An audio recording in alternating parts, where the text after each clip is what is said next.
दोस्तों, क्या आप जानते हैं भारत के लोगों की पसंदीदा बुलेट बाइक फैक्ट्री में कैसे बनती है?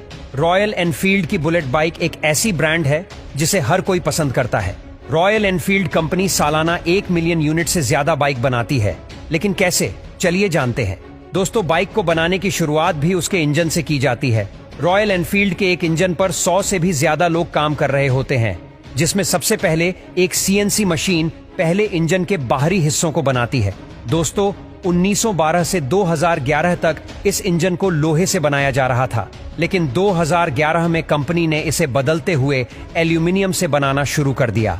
अब इस इंजन के बाहरी हिस्सों के बन जाने के बाद इसमें वर्कर्स हाथों से बियरिंग, गियर शाफ्ट और पिस्टन को डालते हैं, जिन्हें फैक्ट्री में ही बनाया जाता है। फिर बारी आती है क्रैंक शाफ्ट को डालने की, जो आपके गियर्स को कंट्रोल करती है। रॉयल एनफील्ड के इंजन 350 और 500 सीसी में आते हैं। अब इंजन बनने के बाद सबसे पहले इसे टेस्ट किया जाता है। इंजन को टेस्ट करने के लिए पेट्रोल टैंक की गैर मौजूदगी में फ्यूल डायरेक्टली इंजन में डालकर उसे अलग अलग गैर में टेस्ट किया जाता है। सिर्फ इंजन की वर्किंग ही नहीं, एक ऑडीमीटर की मदद से यह भी चेक किया जाता है कि क्या ये इंजन वही बुलेट वाली आवाज निकाल पा रहा है या नहीं।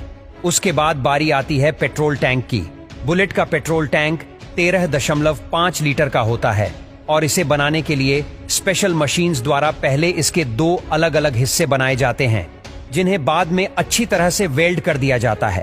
वेल्डिंग के बाद इस टैंक को पानी में डुबाकर लीकेज चेक किया जाता है। अगर सब कुछ सही है तो फिर इन टैंक को आगे भेज दिया जाएगा, जहां एक रोबोटिक आर्म की मदद से इन्हें पेंट किया जाएगा। पेंट होने के बाद डिजाइनर अपने हाथों से इस टैंक पर बुलेट के सालों से चले आ रहे डिजाइन्स को बनाते हैं और पेंट होने के बाद इन टैंक की साइन बनाए रखने के लिए इन पर एक पॉलिश की लेयर स्प्रे कर दी जाती है।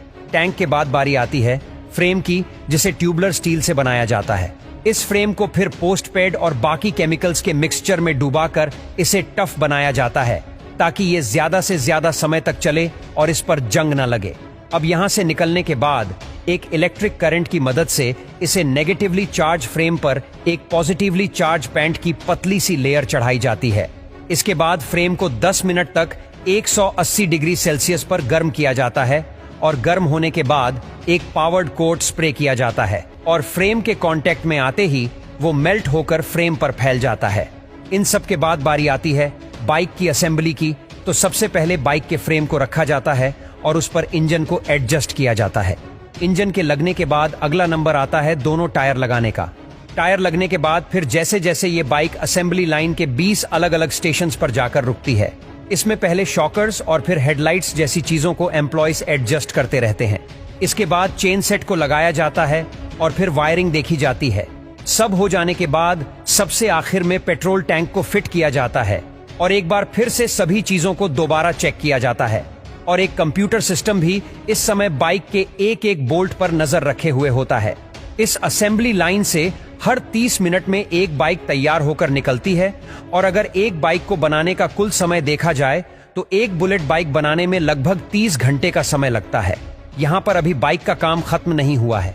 आप तक ये बाइक पहुंचने से पहले एक व्हील अलाइनमेंट मशीन से इसके टायर्स को फिर से टेस्ट किया जाएगा और यहाँ से पास होने के बाद एक वर्कर्स इसे टेस्ट करके देखेगा और फाइनल टेस्ट से अप्रूवल मिलने के बाद ही इसे शोरूम में भेजा जाता है।